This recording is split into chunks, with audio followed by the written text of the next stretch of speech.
Welcome back to my channel flying Krish ಅಂತ. ಇವತ್ತು ನಾವು ಇಲ್ಲಿ ಬಿಡದಿಯಿಂದ ಮುಂದೆ ಅಪ್ಪಮೇಯ ಕೃಷ್ಣ ಅಂತ ಬಂದಿದ್ದೀವಿ. ಇದು ನಾನು ತಿಳಿದಿದ್ದಂಗೆ ಇದು 11ನೇ ಶತಮಾನದ್ದು ದೇವಸ್ಥಾನ ಅಂತೆ, ಬೆಣ್ಣೆ ಕೃಷ್ಣಂದು. ಇಲ್ಲಿ ಪ್ರತಿಷ್ಠಾಪನೆ ಮಾಡಿದಂಥ ಕೃಷ್ಣನ ವಿಗ್ರಹ ವ್ಯಾಸ ಮುನಿಗಳು ಮಾಡಿದ್ದಂತೆ. ಆಮೇಲೆ ನೀವು ಇನ್ನೊಂದು ಫೇಮಸ್ ಹಾಡು ಕೇಳಿರ್ಬೋದು, ಪುರಂದರದಾಸರು ಜಗದೋದ್ಧಾರನ ಆಡಿಸಿದಳು ಯಶೋದೆ ಅಂತ. ಆ ಹಾಡು ಪುರಂದರದಾಸರು ಇಲ್ಲೇ ಬಂದು ಹಾಡಿದ್ದಂತೆ. ಸೊ ಬನ್ನಿ, ಇಂಥ ಪ್ರತಿಷ್ಠೆಯಾದಂಥ ದೇವಸ್ಥಾನವನ್ನು ನೋಡ್ಕೊಂಡು ಬರೋಣ ಅಂತ ಬಂದಿದ್ದೆ.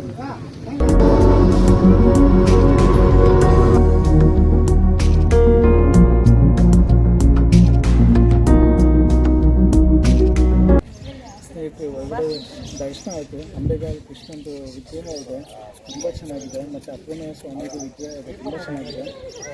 ಹೊರಗಡೆ ವಿಡಿಯೋಗ್ರಫಿ ಮತ್ತು ಫೋಟೋಗ್ರಫಿ ಅಲೋಡ್ ಇಲ್ಲ.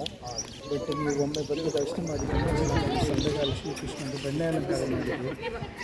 ಮತ್ತು ಹೊರಗಡೆಯಿಂದ ದೇವಸ್ಥಾನದ್ದು ಆರ್ಕಿಟೆಕ್ಚರ್ ನೋಡಿ ತುಂಬ ಚೆನ್ನಾಗಿ ಅನ್ನಿಸ್ತಾ ಇದೆ. ಒಳಗಡೆನೂ ಅಷ್ಟೇ ತುಂಬ ಹಳೆಯ ಟೆಂಪಲ್ಲು, 11ನೇ ಶತಮಾನದ ಟೆಂಪಲ್ ಒಂದು ತುಂಬ ಹಳೆಯದು. ಸೊ ನಾನು ಆರ್ಕಿಟೆಕ್ಟರ್ ಹತ್ರನೂ ಮಾತಾಡಿದೆ. ಇದು ಸುಮಾರು 400 AD ಅಂತ ಹೇಳಿದ್ರು, 400 AD ನಲ್ಲಿ ಟೆಂಪಲ್ ಕನ್ಸ್ಟ್ರಕ್ಷನ್ ಮಾಡಿದ್ದಂತೆ. ಸೊ 1600 ವರ್ಷ ಹಳೆಯದು ಅಂತ ಹೇಳಿದ್ರು. ತುಂಬ ಚೆನ್ನಾಗಿದೆ. ನೀವು ಒಮ್ಮೆ ಬಂದು ಅಪ್ಪಮೇಯ ಕೃಷ್ಣದು ಬಿಡದಿ ಮುಂದೆ ಬಂದರೆ ಅಪ್ಪಮೇಯ ಕೃಷ್ಣ ಅಂತಿದೆ, ಅಲ್ಲಿ ಬಂದು ದರ್ಶನ ಮಾಡಿಕೊಂಡು ಹೋಗಿ. ಇಲ್ಲಿ ಜನ ತುಂಬ ಚೆನ್ನಾಗಿ ಬಂದು ಪೂಜೆ ಸೇವೆ ಎಲ್ಲ ಮಾಡ್ತಾರೆ, ತೊಟ್ಲು ಕಟ್ತಾರೆ. ಆ ಸೇವೆಗಳೆಲ್ಲನೂ ಇಲ್ಲಿ ನಡೆಸ್ತಾರೆ. ಬೆಣ್ಣೆ ಅಲಂಕಾರ ಮಾತ್ರ ತುಂಬ ಚೆನ್ನಾಗಿತ್ತು ಶ್ರೀಕೃಷ್ಣನ.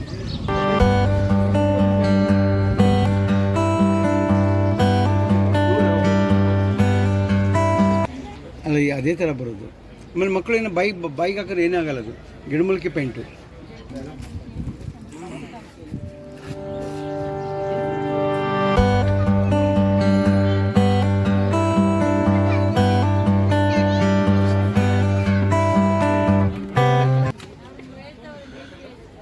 ಇದೆಲ್ಲ ವುಡನ್ ಟಾಯ್ಸು, ಮರದಿಂದ ಮಾಡಿದ್ದು ಮತ್ತು ನ್ಯಾಚುರಲ್ ಪೇಂಟ್ಸ್ ಯೂಸ್ ಮಾಡಿರೋದಂತೆ.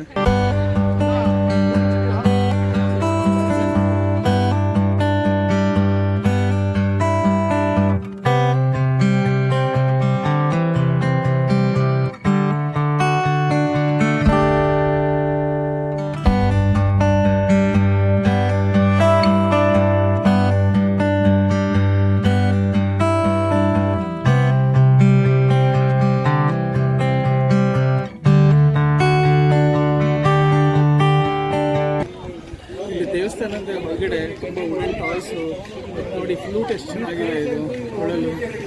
ನಾನು ಒಂದೆರಡು ಮಗದ್ದು ಗೊಂಬೆಗಳು ತೊಗೊಂಡಿದ್ದೀನಿ.